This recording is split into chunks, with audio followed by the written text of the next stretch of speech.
대선 전국의 뒷얘기를 전해드렸던 대선 설명서 서반장, 김반장 코너가 이번 주부터는 정치 설명서 서반장, 김반장으로 이름을 바꿔서 다시 돌아왔습니다. 새 정부 취임과 6월 지방선거를 앞두고 바쁘게 돌아가고 있는 정치 상황을 심도 있게 짚어봐드리겠습니다. 자, 두 반장 오랜만에 보네요. 네. 역시 오늘도 서주민 아직은 여당 반장부터 시작해볼까요? 네, 제가 준비한 건 국민투표 시나리오입니다. 예, 앞서 리포트에서도 전해드렸는데 검수완박 국민투표 이게 과연 가능한 것인가 논란이 많은데 실제로 이게 이루어진다면 어떻게 될지 한번 짚어보자는 거군요. 예, 그렇습니다. 자, 국민투표에 붙이는 권한은 대통령이 가지고 있는 거죠? 네, 그렇습니다. 헌법 72조에 그렇게 규정이 돼 있습니다. 다만 국민투표법에 따르면 늦어도 투표일 18일 전까지는 공고를 해야 합니다. 예. 이 장제원 비서실장이 비용 등의 문제를 감안해서 6일 지방선거 때 이렇게 함께 진행하는 방안을 언급을 했는데 그러려면은 18일 전까지인 5월 13일까지는 공고를 해야 합니다.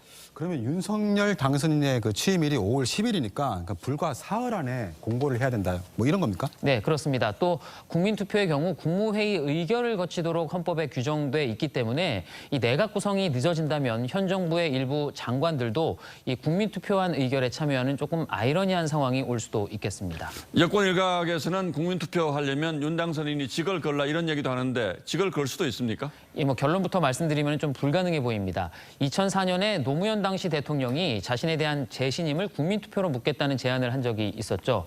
이 당시 헌법재판소는 대통령은 국민에게 자신에 대한 신임을 국민투표의 형식으로 물을 수 없다라고 했습니다.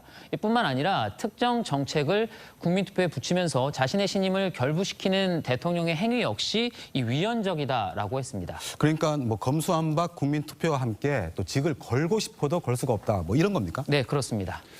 검수완박이 국민투표의 대상이 되느냐 이것도 뭐 의견이 분분한 것 같은데 당시 헌재에서 여기에 대한 언급을 하는 건 없습니까? 예, 구체적으로 언급하지는 않았습니다. 다만 이 선거가 인물을 결정하는 것이라면 국민투표는 이렇게 사안에 대해서 결정하는 것이라고 성격을 규정했습니다.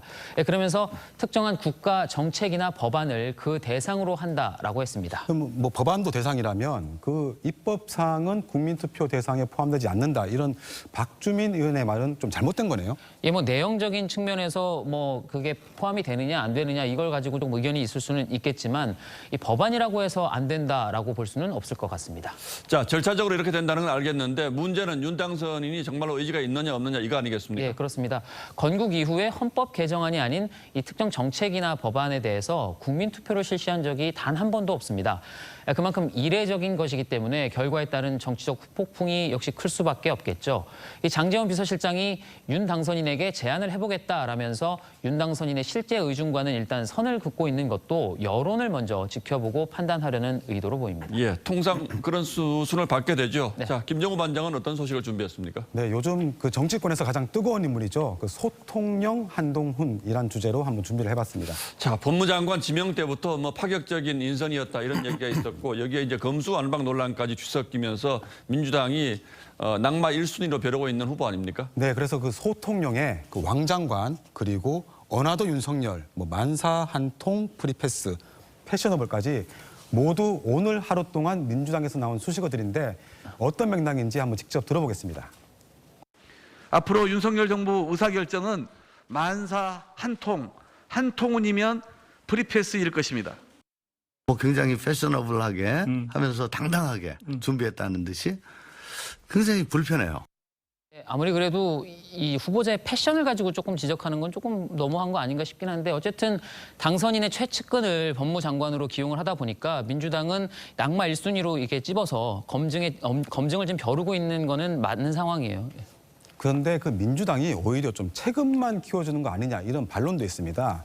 그 박지원 비대위원장이야 뭐 한 후보자를 이렇게 일개 장관 후보자라고 굉장히 격하를 하긴 했지만 예. 문재인 대통령도 인터뷰 과정에서 그 일개 장관 후보자가 한 말을 두고 굉장히 부적절하고 위험한 표현이다 또는 편하게 국민을 들먹이면 안 된다 이런 표현까지 쓰면서 직접 비판을 했죠. 그러니까 한 후보자가 곧바로 몸살이고 침묵하는 건 직업윤리와 양심의 문제다 이렇게 받아치면서 대통령과의 공방 국면이 만들어지기도 했습니다.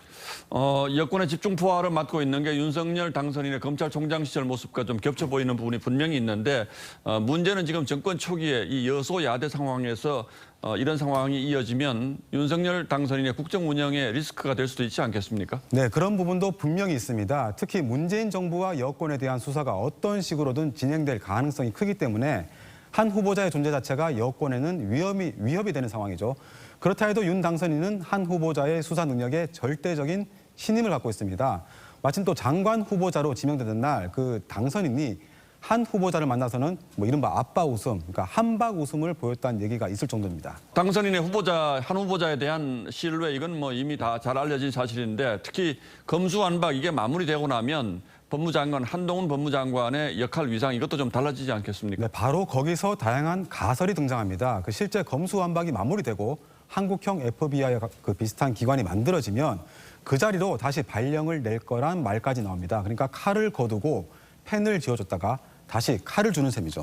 근데 그건 좀 너무 앞서 나가는 예상 아닌가요? 그런데 그 한동훈 법무장관이란 이 인선 자체도 아무도 예상을 못했죠. 어차피 민주당이 국내뿐 아니라 국제사회까지 반대하는 그 검수완박을 무리하게 강행 처리하면서 협치를 깬 상황이기 때문에 당선인 측도 밀릴 수 없다 이런 기류가 강하게 작용하는 분위기입니다.